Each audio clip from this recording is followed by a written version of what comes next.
Hi, എല്ലാവർക്കും PSc അഡ്വൈസിലേക്ക് സ്വാഗതം.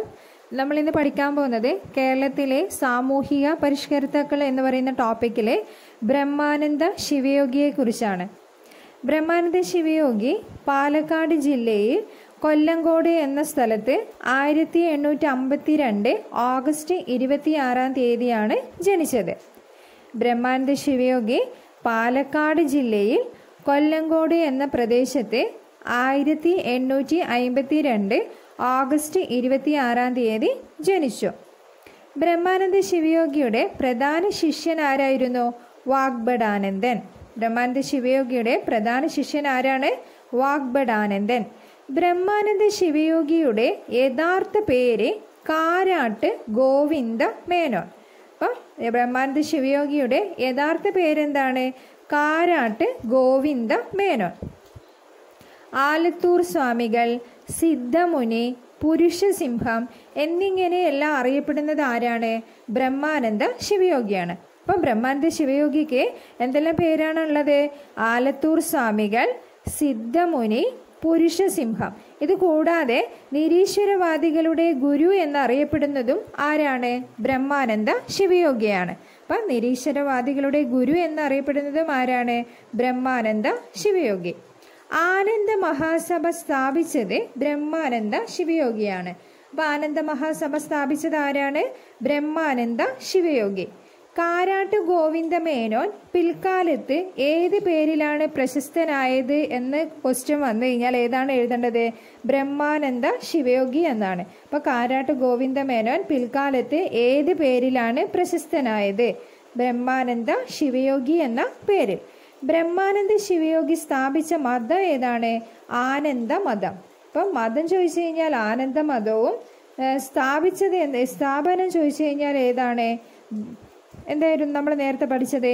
ആനന്ദ മഹാസഭ.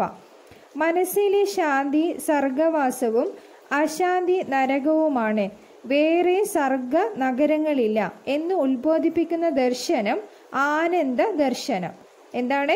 മനസ്സിലെ ശാന്തി സർഗവാസവും അശാന്തി നരകവുമാണ്, വേറെ സ്വർഗ നഗരങ്ങളില്ല. അതായത് വേറെ സ്വർഗവും നഗരവും ഇല്ല. മനസ്സാണ് എന്തെന്ന്? ശാന്തി എന്ന് പറയുന്നത്. മനസ്സിന്റെ ശാന്തിയാണ് സ്വർഗമെന്നും അശാന്തി നരകവുമെന്നാണ് ആര് പറയുന്നത്? ആനന്ദ ദർശനത്തിലൂടെ ബ്രഹ്മാനന്ദ ശിവയോഗി പറയുന്നത്. ഒന്നുകൂടെ പറയാം. മനസ്സിലെ ശാന്തി സർഗവാസവും അശാന്തി നരകവുമാണ്, വേറെ സ്വർഗ നരകങ്ങളില്ല എന്ന് ഉത്പാദിപ്പിക്കുന്ന ദർശനമാണ് ഏത്? ആനന്ദ ദർശനം. മോക്ഷപ്രദീപം എന്ന കൃതി രചിച്ചതാരാണ്? ബ്രഹ്മാനന്ദ ശിവയോഗിയാണ്. എന്നാൽ മോക്ഷപ്രദീപ ഖണ്ഡനം എന്ന കൃതി രചിച്ചതാരാണ്? ചട്ടമ്പൈ സ്വാമികൾ. അത് രണ്ടും മാറിപ്പോകാൻ സാധ്യതയുണ്ട്. അപ്പോൾ നമ്മൾ ശ്രദ്ധിക്കണം. മോക്ഷപ്രദീപം ചോദിച്ചു കഴിഞ്ഞാൽ ആരാണ്? ബ്രഹ്മാനന്ദ ശിവയോഗിയാണ്. എന്നാൽ മോക്ഷപ്രദീപ ഖണ്ഡനം ആരാണ് എഴുതിയത്? ചട്ടമ്പി സ്വാമികളാണ്. ആനന്ദ ദർശനത്തിന്റെ ഉപജ്ഞാതാവ് എന്ന ക്വസ്റ്റ്യൻ വന്നു കഴിഞ്ഞാൽ ആൻസർ ഏതാണ്? ബ്രഹ്മാനന്ദ ശിവയോഗിയാണ്. ബ്രഹ്മാനന്ദ ശിവയോഗി സിദ്ധാശ്രമം സ്ഥാപിച്ചത് ആലത്തൂരാണ്. ബ്രഹ്മാനന്ദ ശിവയോഗി സിദ്ധാശ്രമം സ്ഥാപിച്ചത് എവിടെയാണ്? ആലത്തൂർ.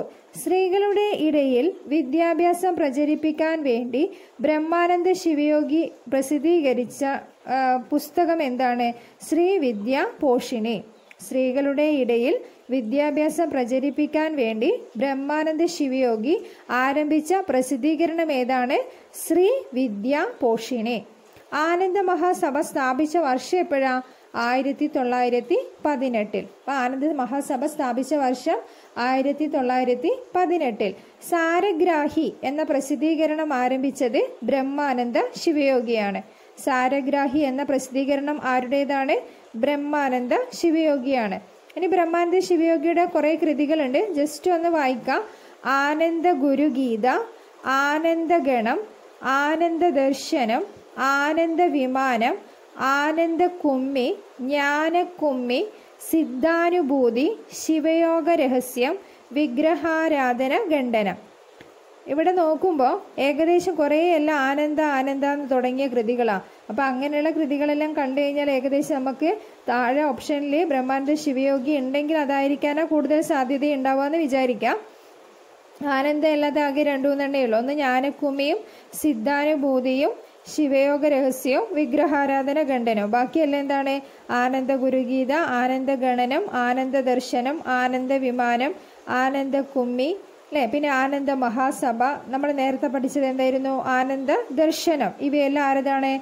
ബ്രഹ്മാനന്ദ ശിവയോഗിയുടേതാണ്. അപ്പോൾ LGSന്റെ എക്സാമിന് അധികം ഇങ്ങനെ കൃതികളെല്ലാം ചോദിക്കാൻ സാധ്യതയുണ്ടാവും. അപ്പോൾ നമ്മൾ എന്ത് ചെയ്യണം? അതെല്ലാം ഒന്ന് കുറച്ച് മാത്രം കൃതികളുള്ള ആൾക്കാരുടെ എന്ത് ചെയ്യുക? അത് പഠിച്ചു വെക്കുക. കുറേ ഉള്ള ആളെ അവോയ്ഡ് ചെയ്യുക. അപ്പോൾ കുറേ ഉണ്ടെങ്കിൽ എന്ത് ചെയ്യുക? നമുക്ക് കുറച്ചുള്ളത് വന്നെങ്കിൽ അത് നമുക്ക് ആൻസർ ചെയ്യാൻ കഴിയും. കുറേ ഉള്ളതാകുമ്പോൾ കൺഫ്യൂഷൻ ഉണ്ടാവാൻ സാധ്യതയുണ്ടാവും. പഠിക്കാൻ പറ്റുന്നവരെല്ലാം എന്ത് ചെയ്യുക? കൃതികളും കൂടെ പഠിച്ചു വെക്കുന്നത് നന്നായിരിക്കും.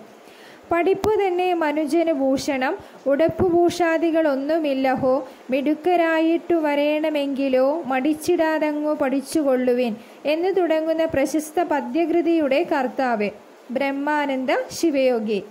മനസ്സാണ് ദൈവം എന്ന് പ്രഖ്യാപിച്ച സാമൂഹിക പരിഷ്കർത്താവ് ആരാണ്? ബ്രഹ്മാനന്ദ ശിവയോഗിയാണ്.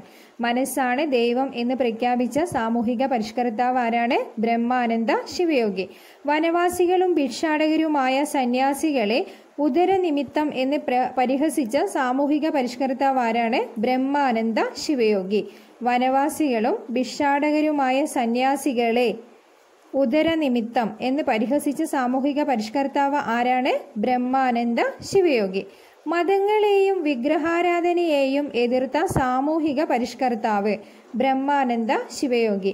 മതങ്ങളെയും വിഗ്രഹാരാധനകളെയും എതിർത്ത സാമൂഹിക പരിഷ്കർത്താവ് ആരാണ്? ബ്രഹ്മാനന്ദ ശിവയോഗി. അപ്പോൾ ഇത്രയും കാര്യങ്ങൾ എന്ത് ചെയ്യുക? എല്ലാവരും പഠിച്ചു വെക്കുക. അപ്പോൾ വീഡിയോ ഇഷ്ടമായാൽ സബ്സ്ക്രൈബ് ചെയ്യുക, ഷെയർ ചെയ്യുക, ലൈക്ക് ചെയ്യുക. Okay, by.